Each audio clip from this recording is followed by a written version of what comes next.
Pendant le dîner de famille, ma nièce a arraché mon collier et a dit « Maman dit qu'il vient du marché aux puces ». Puis elle a cassé le fermoir alors que tout le monde riait. Ce soir-là, j'ai annulé ses frais de scolarité de $50 000 à l'académie de danse, définitivement. Je m'appelle Mia Caldwell. J'ai 40 ans. Je vis à Seattle et j'ai toujours cru aux choses calmes, à la logique constante des chiffres, au confort d'un après-midi pluvieux, à l'amour tacite contenu dans un vieux bijou. Pendant la plus grande partie de ma vie, j'ai laissé mon calme être confondu avec de la faiblesse. C'était mon erreur. Et voici l'histoire de la manière dont je l'ai corrigée.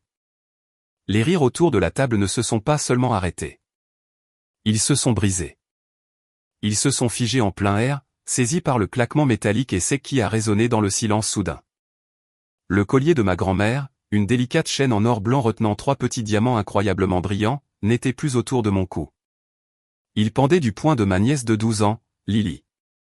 Elle le tenait à la lumière du lustre de la salle à manger, le faisant tournoyer entre ses doigts. Les diamants qui avaient reposé contre ma peau pendant 20 ans projetaient maintenant de frénétiques petites étincelles de lumière sur son visage. Maman dit qu'il vient du marché aux puces, annonça Lily à la tablée, sa voix forte de la confiance mal acquise d'une enfant à qui on n'a jamais dit non. Mais il a l'air un peu faux, non? Mon frère Marc s'agita mal à l'aise sur sa chaise. Le sourire de ma mère se crispa sur les bords. Mais ce fut Julia, ma belle-sœur, qui parla. Elle eut un petit rire. Un son parfaitement poli, conçu pour aplanir toute maladresse sociale. Mais avant que je vous raconte comment tout a basculé.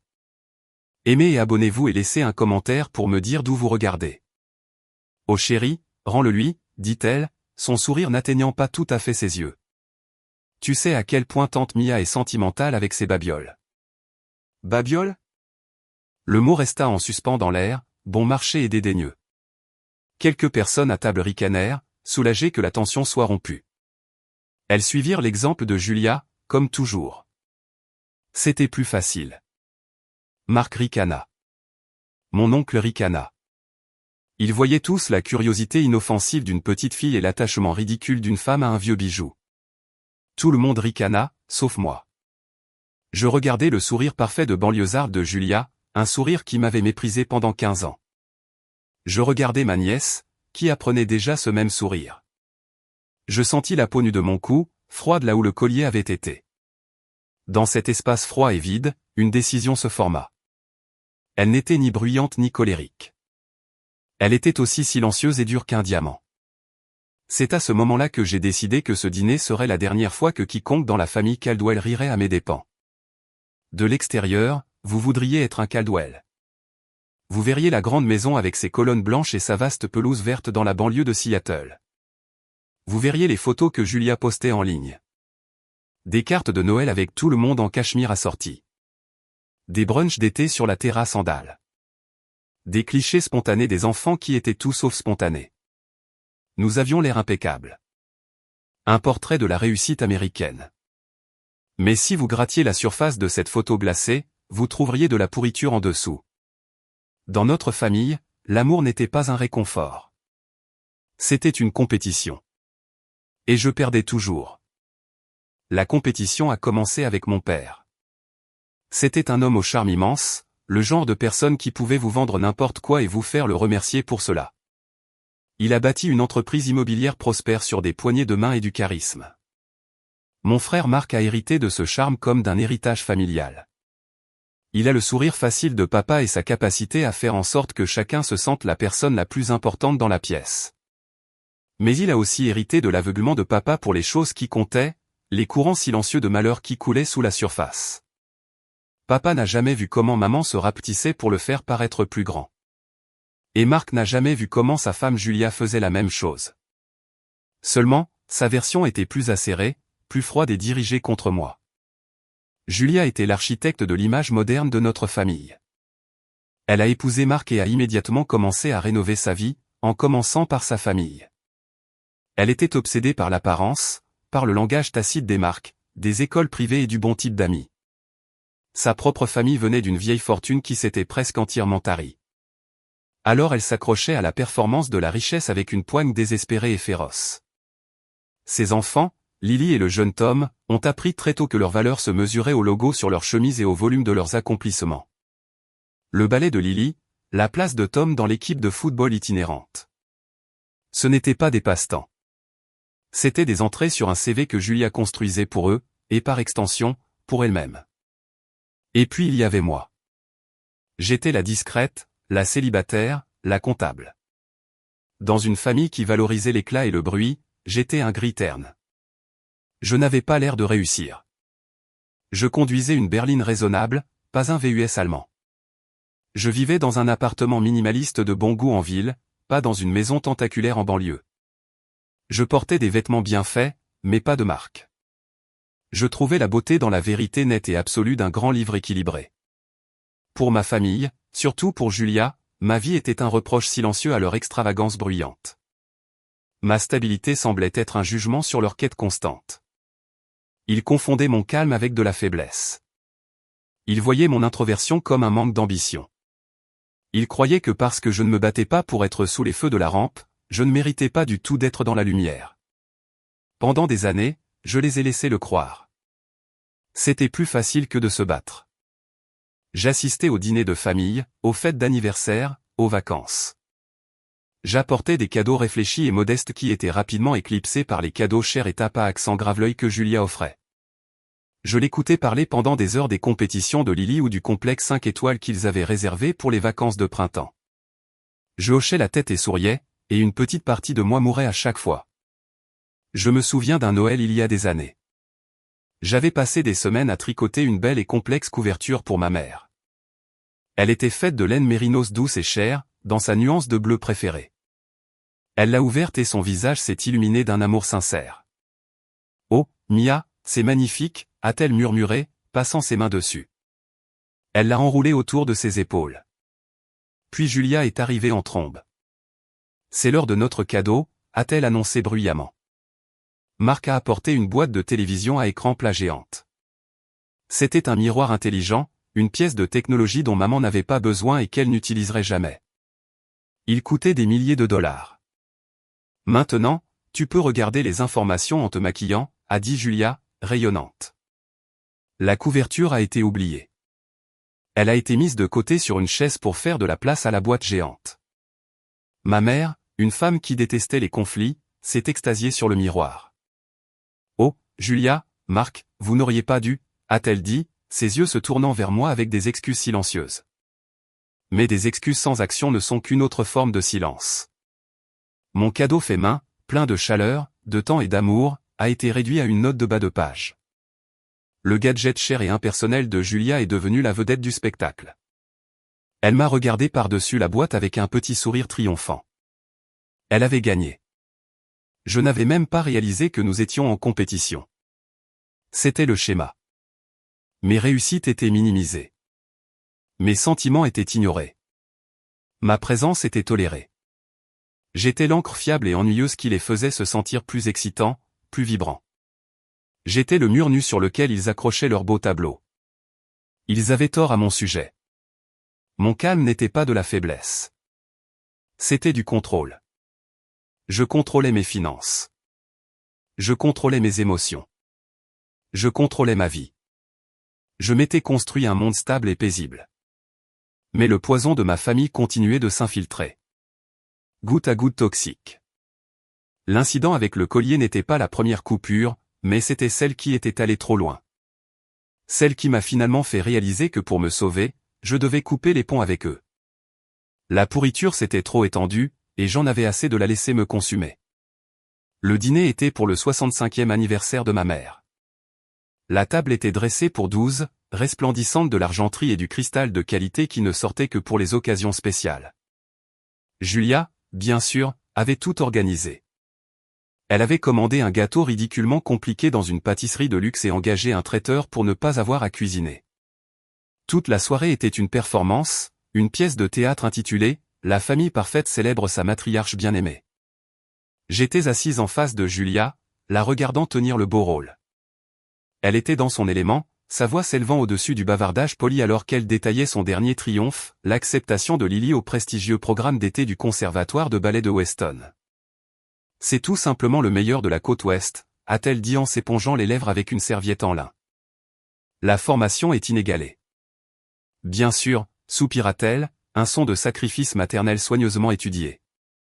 C'est 50 000 $ par an pour le programme à temps plein, mais pour Lily, nous trouverons un moyen. Nous le devons.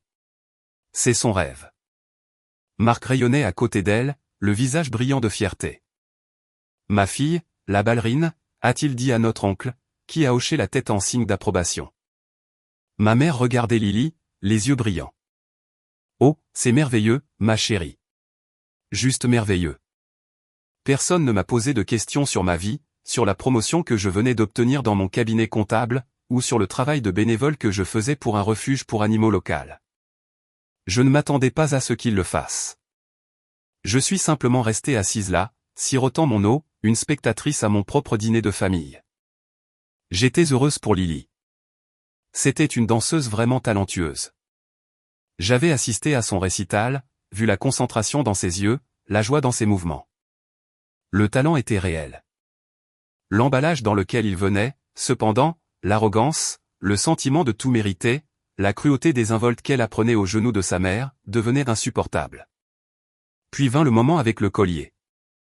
Après la déclaration de Lily selon laquelle il était faux et venait d'un marché aux puces, après la remarque condescendante de Julia sur mes babioles, le déroulement de la soirée a été savamment redirigé. Julia a annoncé qu'il était temps de manger le gâteau. Les lumières ont été tamisées. Marc a apporté le gâteau flamboyant de bougies, et tout le monde s'est lancé dans une interprétation bruyante et légèrement fausse de « Joyeux anniversaire ». Je n'ai pas chanté. Je ne pouvais pas. Le collier cassé était dans ma main. Les 2 morceaux de la chaîne gisaient dans ma paume comme un serpent mort. Les 3 petits diamants me semblaient incroyablement lourds. Ce collier était la dernière chose que ma grand-mère m'avait donnée avant de mourir. Elle l'avait mis autour de mon cou à l'hôpital, ses mains frêles et tremblantes. Pour Mamia, avait-elle chuchoté, sa voix fine comme du papier. Parce que tu as un cœur en or. Ne laisse jamais personne te dire le contraire. Ce n'était pas une babiole. C'était une promesse. C'était l'armure que je portais contre le monde, contre ma propre famille, et maintenant elle était brisée. Pendant que tout le monde se concentrait sur le gâteau, je me suis éclipsé de la table et je me suis tenu près de la grande baille vitrée donnant sur le jardin sombre. Le reflet dans la vitre montrait une femme seule, séparée de la famille rieuse rassemblée autour du gâteau lumineux. J'ai tenu les morceaux de la chaîne à la faible lumière, mon pouce traçant le bord tranchant et brisé. J'ai entendu des pas derrière moi. C'était Julia. Elle tenait une petite assiette avec une part de gâteau. « Tu ne prends pas de gâteau, Mia ?» a-t-elle demandé, sa voix mielleuse. « Je n'ai pas faim » ai-je dit, sans me retourner. Elle est venue se tenir à côté de moi, regardant le collier dans ma main. Elle a poussé un petit soupir, le genre que l'on fait à un enfant qui est trop dramatique. « Ne t'inquiète pas tant pour ça, Mia » a-t-elle dit, sa voix baissant à un murmure confidentiel. « Ce ne sont que des bijoux. Les choses se cassent. Ce sont les souvenirs qui comptent le plus. » Je me suis finalement tourné pour la regarder. Je lui ai adressé un petit sourire crispé. Le genre de sourire qui ne montre aucune dent. Le genre de sourire qui est un avertissement. « Tu as raison, Julia » ai-je dit, ma voix parfaitement égale. Les souvenirs comptent. J'ai laissé le silence s'installer entre nous un instant. J'ai observé son expression satisfaite. Le regard d'une personne qui croit avoir géré une situation difficile avec grâce. Elle n'avait aucune idée. Elle voyait un bijou bon marché cassé. Elle voyait sa belle-sœur vieille fille être sentimentale. Elle ne voyait rien de valeur. J'ai regardé à nouveau la scène familiale heureuse, ma mère riant alors que mon frère passait son bras autour de sa fille. Et j'ai pensé, tu as tout à fait raison, Julia. Les souvenirs comptent. Le lendemain matin, elle en aurait un tout nouveau. Un souvenir qu'elle n'oublierait jamais. Pour comprendre ce que j'ai fait ensuite, vous devez comprendre le secret que je gardais depuis 3 ans. C'était un secret que je n'avais jamais eu l'intention de révéler. Il était à moi. Un acte de bonté silencieux dans un monde qui semblait de plus en plus bruyant et transactionnel. Tout a commencé lors d'un gala de charité parrainé par mon cabinet. Je détestais généralement ces événements. Les conversations forcées, les robes inconfortables, le sentiment d'être jugé sur son titre professionnel. Je me tenais près de la table de la vente aux enchères silencieuse, essayant d'avoir l'air d'être à ma place, quand une femme aux yeux bienveillants et au sourire chaleureux a engagé la conversation avec moi. Elle s'appelait Dr Emily Vargas. Elle était la directrice du conservatoire de ballet de Weston. Elle n'essayait pas de solliciter un don. Nous avons juste parlé.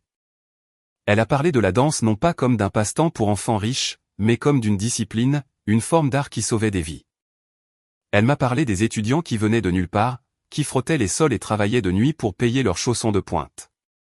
Elle m'a parlé du talent brut et époustouflant qu'elle voyait chaque jour et du crève-cœur de voir ce talent se faner parce qu'une famille ne pouvait pas se permettre les frais de scolarité. Elle m'a raconté une histoire en particulier, celle d'une jeune fille d'une petite ville dont la famille avait tout perdu dans une inondation. C'était la danseuse la plus douée que le docteur Vargas avait vue en une décennie, mais elle avait dû abandonner. L'histoire m'est restée. L'injustice de la situation me pesait sur l'estomac. Un rêve si pur et puissant, brisé par quelque chose d'aussi banal que l'argent. Je suis rentré chez moi ce soir-là et je n'ai pas pu dormir. Je n'arrêtais pas de penser à cette fille. J'ai ouvert mon ordinateur portable et j'ai regardé mon portefeuille d'investissement. Je suis comptable. Je suis doué avec l'argent. Je vis modestement, bien en deçà de mes moyens. Je n'ai ni enfant ni mari pour qui dépenser de l'argent. J'avais épargné et investi prudemment pendant des années, et les chiffres à l'écran m'ont surprise moi-même. Il y en avait plus qu'assez, bien plus que ce dont j'aurais jamais besoin. Le lendemain, j'ai appelé le docteur Vargas. J'ai proposé une idée. Je voulais créer une bourse d'études privée et anonyme, une bourse complète de 50 000 $ par an pour un étudiant choisi par elle et son personnel, sur la base d'une combinaison de talents extraordinaires et de besoins financiers. Je n'avais qu'une seule condition. Mon nom ne devait jamais être révélé à personne. Ni à l'école, ni à l'étudiant, ni à sa famille. Je voulais que ce soit un pur cadeau. Pas de note de remerciement, pas de plaque sur un mur, pas de gala en mon honneur. Je voulais que l'étudiant sente qu'il l'avait mérité par ses seuls mérites. Je serai là, bourse evergreen. Le docteur Vargas a été stupéfaite, puis ravi. Nous avons travaillé avec mon avocat pour mettre cela en place. C'était net, légal et complètement confidentiel. Pendant les 2 premières années, j'ai reçu une simple lettre de son bureau m'informant de l'étudiant qui avait été sélectionné, ainsi qu'un lien vers une vidéo privée de son audition. Je regardais ces jeunes danseurs, leurs visages illuminés de passion, et je ressentais un sentiment de justesse calme et profond. C'était la meilleure chose que j'ai jamais faite avec mon argent. Puis, il y a 1 an, la lettre annuelle est arrivée. Je l'ai ouverte, m'attendant à lire l'histoire d'un autre étranger doué, mais le nom sur le papier m'a coupé le souffle. La bénéficiaire de la bourse Evergreen était Lily Caldwell, ma nièce. Je suis resté assise à mon bureau pendant un long moment, à fixer son nom. L'ironie était stupéfiante. De tous les danseurs du monde entier, c'était elle. Le docteur Vargas n'avait aucune idée de notre lien. Pour elle, Lily n'était qu'une autre candidate avec une bande d'audition puissante et un formulaire d'aide financière qui montrait que les revenus de ses parents n'étaient pas suffisants pour couvrir les frais de scolarité exorbitants. Marc et Julia gagnaient bien leur vie, mais 50 000 $ par an en espèces en plus de leur hypothèque et de leur style de vie était au-delà de leurs moyens. Une partie de moi était furieuse. Mon argent, mon cadeau silencieux et sincère, allait financer le rêve de l'enfant de Julia. Cela ressemblait à une blague cosmique. Mais ensuite, j'ai pensé à Lily, la vraie fille, pas le produit de l'ambition de sa mère. J'ai pensé au talent authentique que j'avais vu en elle. Méritait-elle d'être punie pour la méchanceté de sa mère? J'ai décidé que non, alors j'ai laissé faire. J'ai gardé le secret. J'ai payé les frais de scolarité. J'ai écouté avec un sourire amer caché pendant que Julia se vantait pendant des mois que Lily avait remporté une prestigieuse bourse au mérite du conservatoire. Elle n'avait aucune idée que le prestigieux comité, c'était moi, signant un chèque dans mon appartement tranquille. Je l'ai laissé croire que seule la brillance de Lily lui avait valu ce prix. J'aimais ça comme ça. Ma générosité silencieuse continuait, cachée à la vue de tous, sans avoir besoin d'applaudissements. Jusqu'à ce que la générosité soit accueillie par l'arrogance, jusqu'à ce que la famille que je soutenais secrètement se moque de moi en brisant la seule chose que je tenais pour précieuse. Le dîner n'était pas seulement une insulte. C'était une profanation. Ils se moquaient de la source même de leur bonne fortune. Ils avaient pris ma gentillesse et l'avaient piétinée. Et à ce moment-là, j'ai su que le cadeau devait prendre fin. Ce n'était plus un cadeau. C'était devenu une forme de complaisance. Le trajet de retour de la maison de ma mère était un flou de lampadaires et de silence. Le collier cassé était niché dans une serviette en papier dans mon sac à main. Ses bords froids et tranchants étaient un rappel constant. Mes mains étaient stables sur le volant. Il n'y avait pas de rage bouillonnante en moi, pas de larmes piquant mes yeux. Les années passées à avaler de petites blessures et à retenir des mots vifs m'avaient laissé avec quelque chose de tout à fait différent, une certitude froide et claire. Une tempête émotionnelle couvait depuis 15 ans, et elle était enfin passée. Maintenant, il ne restait plus que le travail calme et tranquille de nettoyage des dégâts. Quand je suis rentré dans mon appartement, le silence était un réconfort. Mon espace est le reflet de mon esprit, soigné, organisé, chaque chose à sa place. C'est un contraste frappant avec l'opulence encombrée de la maison de mon frère, où chaque surface crie pour attirer l'attention. Je suis entré dans ma cuisine, j'ai rempli la bouilloire et je l'ai mise sur le feu. J'ai ouvert une boîte et j'ai mesuré une cuillerée de tisane à la camomille, l'odeur des fleurs séchées remplissant l'air. Ce n'était pas l'acte d'une femme au bord de la crise de nerfs. C'était un rituel. C'était une affaire à régler. Avec une tasse de thé chaud refroidissant à côté de moi, je me suis assise au petit bureau de mon salon et j'ai ouvert mon ordinateur portable. L'écran projetait une lueur bleue sur mon visage. Mes doigts se sont déplacés rapidement sur le clavier. Je n'ai pas eu à réfléchir à ce que j'allais écrire. Les mots étaient déjà là, entièrement formés. D'abord, j'ai ouvert un nouveau message au docteur Émilie Vargas. J'ai trouvé son adresse email privée dans notre correspondance initiale. J'ai gardé le message professionnel, impersonnel et absolu. Il n'y aurait aucune place pour la négociation. Objet, résiliation du financement de la bourse Evergreen. Étudiante numéro 4276. Cher docteur Vargas, j'espère que ce courriel vous trouve bien. Je vous écris pour vous informer de ma décision de résilier le financement de la bourse Evergreen, spécifiquement pour l'étudiante numéro 4276, Lily Caldwell. Cette résiliation prend effet immédiatement pour tous les futurs paiements de frais de scolarité. Ce ne fut pas une décision simple et c'est avec regret que je prends cette mesure. Les circonstances qui ont conduit à la création de la bourse ont fondamentalement changé. Je vous remercie pour votre professionnalisme et votre dévouement envers vos étudiants. Je vous souhaite, ainsi qu'au Conservatoire de Weston, tout le meilleur. Cordialement, le donateur. Mon doigt a plané au-dessus du bouton d'envoi. Un éclair de doute a traversé mon esprit. Était-il juste de punir Lily pour les péchés de sa mère? Le rêve d'une enfant était en jeu. Mais il ne s'agissait plus d'un rêve. Il s'agissait d'une leçon. Une leçon de respect, de gratitude, de la simple décence humaine de ne pas se moquer de la personne qui pave tranquillement votre chemin. Julia n'apprendrait jamais. Marc ne prendrait jamais ma défense. Mais Lily était encore jeune. Peut-être que cette leçon serait la plus précieuse qu'elle recevrait jamais. J'ai cliqué sur le bouton. L'email était parti.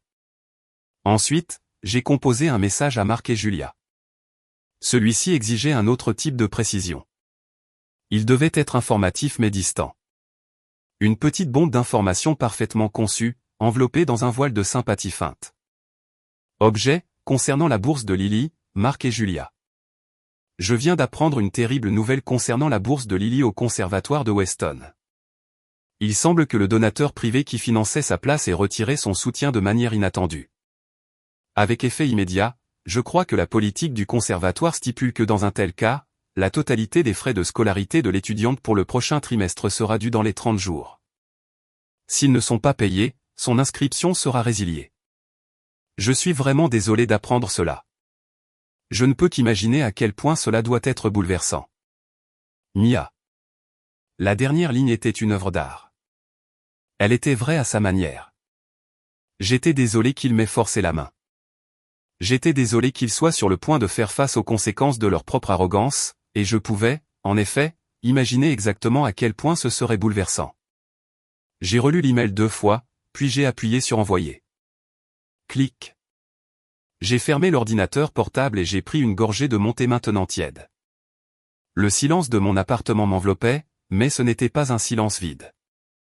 C'était le silence d'un grand livre de contes qui vient d'être équilibré. Pendant des années, les comptes de ma famille avaient été un désordre de dettes émotionnelles et de crédits immérités. Je venais de corriger l'entrée. Il n'y avait aucune joie là-dedans, aucun sentiment triomphant de vengeance. Il n'y avait que la satisfaction nette et silencieuse d'un problème résolu. La justice, ai-je réalisé, n'arrive pas toujours avec un coup de tonnerre. Parfois, elle commence par une frappe de touche silencieuse dans une pièce sombre. 20 minutes. C'est le temps qu'il a fallu pour que le monde que j'avais réinitialisé se remette à tourner. Je venais de finir mon thé et je rinçais la tasse dans l'évier lorsque mon téléphone, posé sur le comptoir de la cuisine, a commencé à vibrer. L'écran s'est allumé avec une photo de Marc et Julia souriant sur un télésiège, leur visage rose de froid et de privilège. En dessous, le nom disait simplement « Marc ». Mon cœur a battu un grand coup contre mes côtes, mais ma main était stable alors que je la séchais sur une serviette et que je prenais le téléphone. Je l'ai laissé sonner 2 fois de plus avant de répondre, un petit acte de contrôle délibéré. « Allô Marc », ai-je dit, ma voix aussi calme que l'eau immobile dans l'évier. « Mia. Salut. » Un truc vraiment bizarre vient de se passer, a-t-il commencé. Sa voix était tendue, essayant de paraître décontractée mais échouant complètement. Il était toujours le tampon désigné de la famille. Celui qu'on envoyait pour arranger les choses quand les angles vifs de Julia avaient fait couler le sang. On vient de recevoir un email de ta part à propos de la bourse de Lily. Oui, ai-je dit, juste ce mot. Je n'ai rien offert d'autre. Je l'ai laissé faire le travail. Il dit que son donateur s'est retiré. Est-ce que c'est vrai? Sais-tu ce qui s'est passé? Il parlait vite, les mots se bousculant. Il semblait vraiment confus, comme si c'était une catastrophe naturelle qui avait frappé sans avertissement. D'une certaine manière, c'en était une. Je ne sais que ce que j'ai écrit dans l'email, Marc, ai-je dit, en gardant un ton neutre, presque ennuyé. Apparemment, le donateur a changé d'avis. Je pouvais entendre des bruits étouffés en arrière-plan, une porte qui se ferme, des pas sur un parquet. Puis la voix de Julia, aiguë et frénétique, a percé la ligne. Donne-moi le téléphone, Marc. Tu t'y prends mal. Il y a eu un bruissement. Et soudain, la voix dans mon oreille était complètement différente. Elle était aiguë, teintée d'une panique qu'elle ne pouvait dissimuler. Mia, qu'est-ce que c'est que ça? C'est quoi cet email que tu as envoyé? Qu'est-ce que tu veux dire par terrible nouvelle? Tu savais ça avant nous. Bonjour Julia, ai-je dit froidement. Arrête avec ton bonjour, Julia, a-t-elle crié. L'académie vient d'appeler.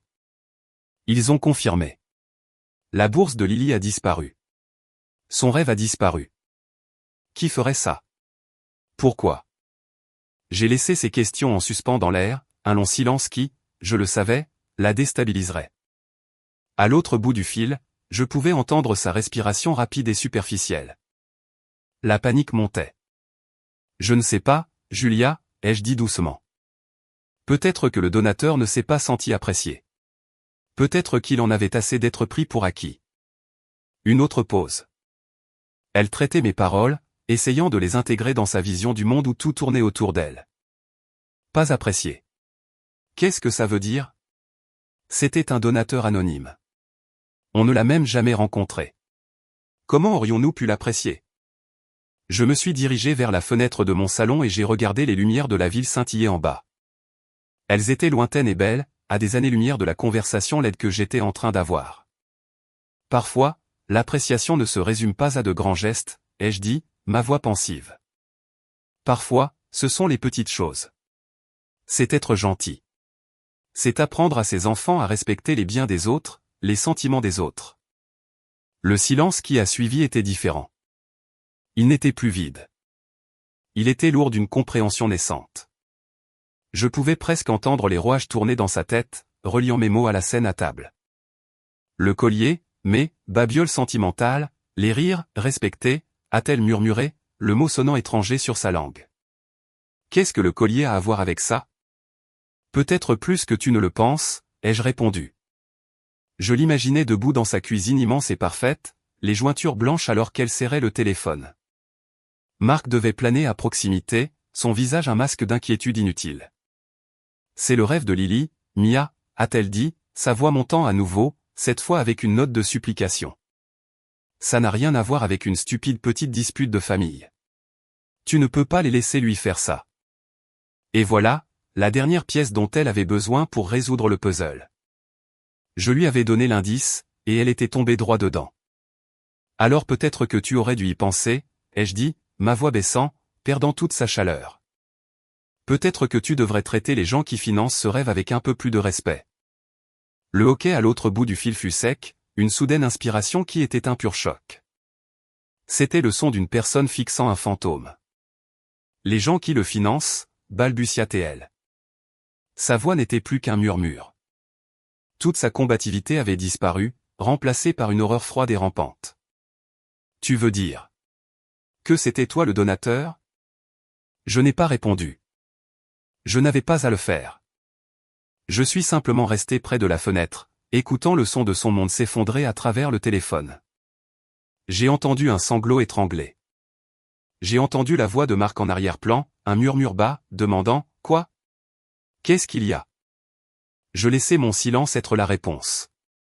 Je le laissais s'étirer et remplir chaque fissure de leur vie parfaitement organisée.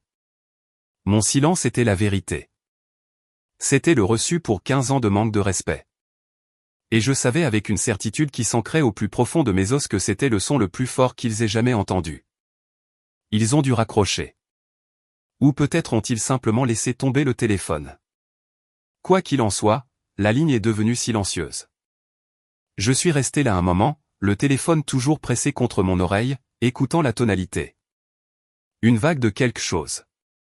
Pas de triomphe, mais une finalité profonde et lasse m'a envahi. Je l'avais fait. Le secret était révélé. Les fils invisibles que j'avais utilisés pour soutenir le rêve de ma nièce étaient maintenant coupés, et tout le poids de la situation allait s'abattre sur eux. J'ai mieux dormi cette nuit-là que je ne l'avais fait depuis des années. L'appel suivant est arrivé à 9 h le lendemain matin. C'était encore Marc. Cette fois, je pouvais entendre l'écho sur la ligne, ce qui m'indiquait que j'étais sur haut-parleur. Il présentait un front uni. « Mia, commença Marc, la voix tendue. Nous devons parler de ça. »« Nous sommes en train de parler, ai-je dit. » La voix de Julia a coupé, épaisse de larmes non versées. C'était sa voix d'actrice, celle qu'elle utilisait quand elle voulait de la sympathie. « Mia, s'il te plaît. » Ce que Lily a fait. C'était un accident. Le fermoir était probablement vieux. Elle ne voulait pas qu'il se casse. Je me suis assise à ma table de cuisine, berçant une tasse de café frais. Le soleil du matin entrait par la fenêtre et je me sentais étrangement calme, comme un médecin sur le point de donner un diagnostic difficile mais nécessaire. Les accidents ne s'accompagnent pas de rire, Julia, ai-je dit simplement. Un accident, c'est quand on trébuche et qu'on tombe. Quand on annonce à une tablée de gens que quelque chose est faux et vient d'un marché aux puces pendant qu'on le casse. Ce n'est pas un accident. C'est une performance. C'est une enfant, a crié Julia, sa voix se brisant. Elle a 12 ans. Elle ne fait que répéter ce qu'elle entend. Elle ne comprenait pas ce qu'elle disait. Alors tu aurais dû mieux l'éduquer, ai-je répondu, ma voix inébranlable. Tu es sa mère. Tu lui as appris que mes affaires sont des babioles. Tu lui as appris que je suis quelqu'un à ignorer. Elle ne faisait que répéter la leçon que tu lui enseignes depuis sa naissance. Ce n'est pas de sa faute, Julia. C'est de la tienne. Il y a eu une inspiration brusque. La vérité dite si crûment avait clairement atteint sa cible. Marc s'est éclairci la gorge, essayant de reprendre le contrôle. Mia, c'est une réaction excessive. C'était un collier. Un bijou. Tu parles de ruiner l'avenir de Lily pour un collier. C'était la limite. Celle que j'attendais. Celle qui montrait qu'il ne comprenait toujours pas. Il ne comprendrait jamais. Premièrement, Marc, ce n'était pas un collier. C'était le collier de ma grand-mère. C'est la dernière chose qu'elle m'ait jamais donnée. Mais tu as raison. Ce n'est qu'un objet. Il n'a jamais été question du collier. J'ai pris une longue gorgée de mon café. Il est question du regard sur le visage de ta femme quand c'est arrivé. Il est question des 15 années de petites remarques, de sourires condescendants et de rejets désinvoltes. Il est question d'être assise au dîner d'anniversaire de ma propre mère et d'être traitée comme un fantôme à table jusqu'à ce que ma propriété soit brisée pour s'amuser. Le collier n'était pas la blessure, Marc. C'était juste le sel que vous avez finalement versé dedans, ai-je continué, ma voix basse et stable. Et je ne ruine rien. Je choisis simplement d'arrêter de payer pour des gens qui se moquent de moi pendant que je nourris leurs rêves. Je réaffecte mes ressources. La bourse était un cadeau. Un cadeau peut être repris lorsque le bénéficiaire s'en montre indigne. Ce n'est pas la ruine. C'est une conséquence. Le silence à l'autre bout du fil témoignait de leur choc. Ils s'attendaient clairement à ce que je cède. Ils pensaient que je ferais valoir mon point de vue. Et qu'ensuite, face à l'énormité des conséquences, je fléchirais. Ils ont toujours pensé que je fléchirais. J'étais Mia, la discrète, la pacificatrice. Ils avaient oublié que les personnes les plus calmes sont souvent celles qui ont les limites les plus fermes. Une fois ces limites enfin tracées. Finalement, Marc a repris la parole. Sa voix était différente maintenant. Toute la fanfaronnade avait disparu. Elle était creuse, défaite. La voix d'un homme face à un problème de mathématiques qu'il ne peut pas résoudre. Les frais de scolarité, a-t-il dit, sa voix à peine un murmure. L'académie a rappelé ce matin. Ils ont été très clairs. La totalité des 50 000 $ est due d'ici vendredi. Si nous ne payons pas, il libère sa place lundi. Mia, nous ne les avons pas. Nous ne pouvons pas nous le permettre. C'était un aveu brut d'échec de la part d'un homme qui avait bâti toute son identité sur l'apparence du succès. C'était le son de la belle façade se fissurant en plein milieu. J'ai ressenti une pointe de quelque chose. Pas de pitié pour lui, mais une triste reconnaissance de notre histoire commune, du garçon qu'il était avant que Julia ne le refaçonne à son image. Mais le sentiment est passé. Je me suis souvenu de la fière déclaration de Julia à table, 2 soirs auparavant.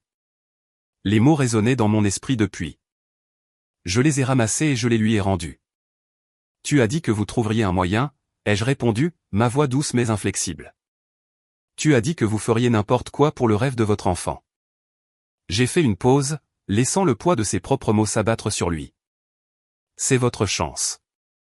J'ai raccroché le téléphone. Il n'y avait plus rien à dire. Le règlement de compte était terminé. Il ne restait plus qu'à observer les retombées. Les jours qui ont suivi ont été les plus calmes que j'ai jamais connus. Le mercredi s'est écoulé dans un linceul de silence.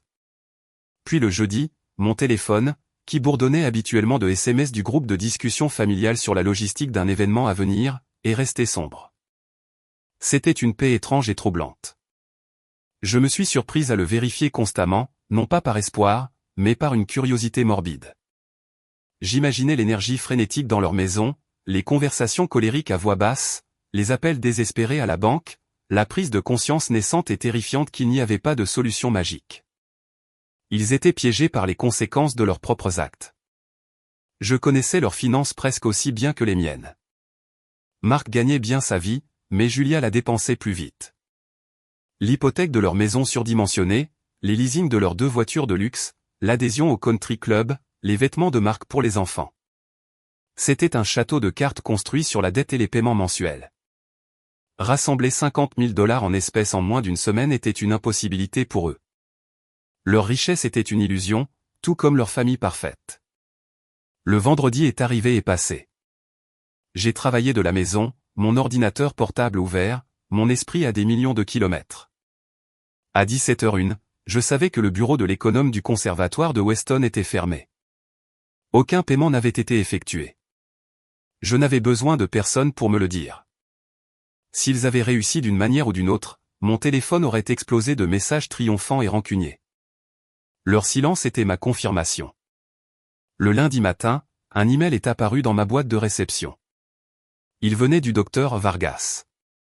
Il était court, professionnel et teinté d'une tristesse que je pouvais lire entre les lignes.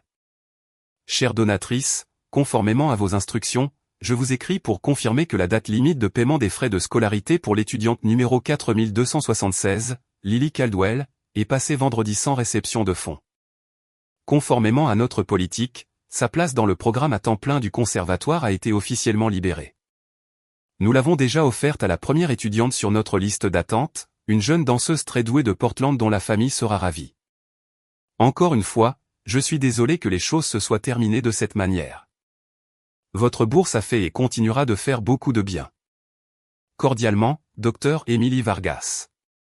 J'ai fermé mon ordinateur portable, une profonde respiration tremblante s'échappant de mes lèvres. C'était fait. Le caractère définitif de la chose était comme une pierre tombant dans un puits profond. Ce soir-là, l'appel inévitable est arrivé. Cette fois, c'était Julia seule. L'identifiant de l'appelant montrait son numéro de téléphone portable. La colère et la panique des appels précédents avaient disparu. Il ne restait plus que le son creux de la défaite. Elle sanglotait, mais pas de la manière performative qu'elle avait auparavant. C'étaient les sanglots déchirants et saccadés d'un chagrin authentique. Ils l'ont appelée, a-t-elle murmuré, la voix rauque. Ils ont appelé Lily cet après-midi pour lui dire que la place était partie. Elle s'est enfermée dans sa chambre. Elle ne veut pas sortir. Elle est dévastée, Mia. Pour la première fois, j'ai ressenti une pointe d'empathie aiguë et douloureuse. Pas pour Julia, mais pour Lily, une fillette de 12 ans assise seule dans sa chambre, croyant que son rêve était mort. J'ai imaginé son visage, et ma résolution a vacillé une fraction de seconde. Mais ensuite, je me suis souvenu pourquoi j'avais fait cela. Cette douleur était une leçon dure, mais nécessaire. J'en suis sûr, ai-je dit, et ma voix était douce, sans aucun triomphe. C'est une chose dévastatrice de perdre une opportunité comme celle-là. J'ai fait une pause. Peut-être que la prochaine fois, elle réfléchira avant de casser quelque chose de précieux. Ce n'était pas sa faute, a crié Julia, une dernière lueur de son ancien feu revenant. Non, ai-je convenu calmement. Ce n'était pas le cas. C'était la tienne. J'ai mis fin à l'appel avant qu'elle ne puisse répondre. 2 jours plus tard, ma mère a appelé. Sa voix était un murmure conspirateur, comme si elle était une espionne rapportant de derrière les lignes ennemies. C'était sa manœuvre habituelle, reconnaître un problème sans jamais prendre parti. Une vie passée à essayer de maintenir une paix qui n'avait jamais vraiment existé. Mia, chérie, a-t-elle commencé? J'ai parlé à Marc. Lui et Julia sont. Eh bien, ils sont très contrariés. Je sais, maman, ai-je dit. Ils m'ont raconté l'histoire la plus incroyable, a-t-elle poursuivi, la voix basse. Ils ont dit que c'était toi le donateur pour la bourse de Lily. Est-ce vrai? Ça l'était, ai-je dit. Il ne servait à rien de le cacher plus longtemps. Il y a eu une longue pause de son côté. Je pouvais l'entendre respirer. Je pouvais l'imaginer assise dans son salon immaculé, tournant une bague à son doigt. Et tu l'as annulé à cause de ce petit incident avec le collier? Je l'ai annulé parce que le collier était la facture finale pour une dette de manque de respect qui s'accumulait depuis 15 ans, ai-je dit, disant à ma mère une vérité que je n'avais jamais osé dire auparavant. Je l'ai annulé parce que j'en avais assez d'être leur filet de sécurité et leur bouc émissaire en même temps. Mais Mia, c'est la famille, a-t-elle dit, sa voix pleine d'une confusion douce et douloureuse. C'était la phrase qui avait été utilisée pour masquer chaque fissure dans les fondations de notre famille depuis aussi longtemps que je pouvais me souvenir. C'était la justification de chaque blessure, l'excuse pour chaque cruauté. Je sais, ai-je dit, et une compréhension triste et silencieuse s'est installée en moi. Ma propre mère ne comprendrait jamais vraiment. Elle était trop ancrée dans le système, trop investie dans la façade. Mais la famille ne devrait pas avoir à laisser passer pour te traiter mal. J'ai payé pour le rêve de Lily pendant une année entière, maman.